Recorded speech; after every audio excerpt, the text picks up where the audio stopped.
গরুর প্রতি ভালোবাসায় গার্মেন্টসের দোকানের ব্যবসা ছেড়ে ৪ লাখ টাকায় কেনেন ৮টি গরু। বর্তমানে ৫২টি গরুর মালিক মেহেরপুরের হারুনুর রশিদ হীরা। অনেকটা শখের বশেই গার্মেন্টসের দোকান ছেড়ে হয়ে গেলেন গরুর ব্যবসায়ী। একসময় মেহেরপুর শহরের বড় বাজারে একটি গার্মেন্টসের দোকান ছিল তার। সারাদিন পরিশ্রম করেও গার্মেন্টসের দোকান ব্যবসায় লাভ করতে পারেননি। অন্যদিকে গরুর প্রতিও ছিল অগাধ ভালোবাসা।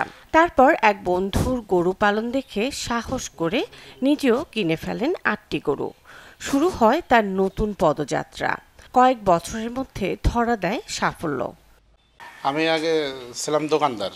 এই যে মেহেরপুর শহরে মেহেরপুর গার্মেন্টস হচ্ছে আমার দোকান।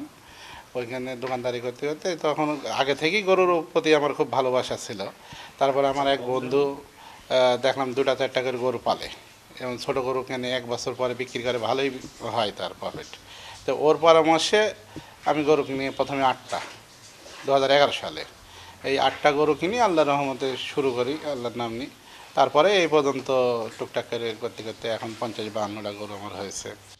বর্তমানে হীরার ২টি খামারে ৫২টি গরু রয়েছে। এবার কোরবানির ঈদে বিক্রি করবেন ৩০টি গরু। আশা করছেন এবার কোটি টাকার গরু বিক্রি করবেন তিনি। তার খামার থেকেই ঢাকা সহ সারা দেশের বড় বড় খামারে গরু কিনে নিয়ে যান গরু ব্যবসায়ীরা। তবে এ যাত্রাটি মোটেও সুখকর ছিল না হীরার। করোনার মধ্যে বড় ধরনের লোকসানের মুখে পড়েন তিনি। সে ক্ষত কাটিয়ে উঠেছেন এখন। শুধু কোরবানির ঈদই নয়, সারা বছরই খামার থেকে গরু বিক্রি করেন হীরা। আমাদের তো কোরবানির টার্গেটই, কিন্তু আমরা বিক্রি করি ঢাকার বা চিটাগাঙের বড় বড় খামারিদের কাছে, যারা ঢাকাতে খামার থেকে দেখা যাচ্ছে বড় গরু কোরবানি দেয়, তারা আবার ঢাকা খামার থেকে নেয়, কিন্তু আমরা ঢাকার খামারিদের কাছে বিক্রি করি। গরু বিক্রি করে মাসে ১ থেকে ১.৫ লাখ টাকা আয় করেন তিনি।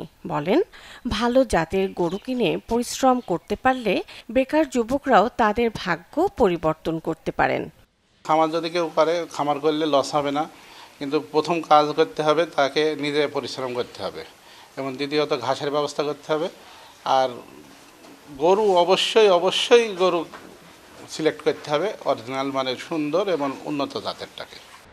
তবে প্রতিনিয়তই গোখাদ্যের দাম বৃদ্ধির কারণে চিন্তার ভাঁজ পড়েছে খামারিদের। তারপরও থেমে নেই তিনি। Desk report, channel 24।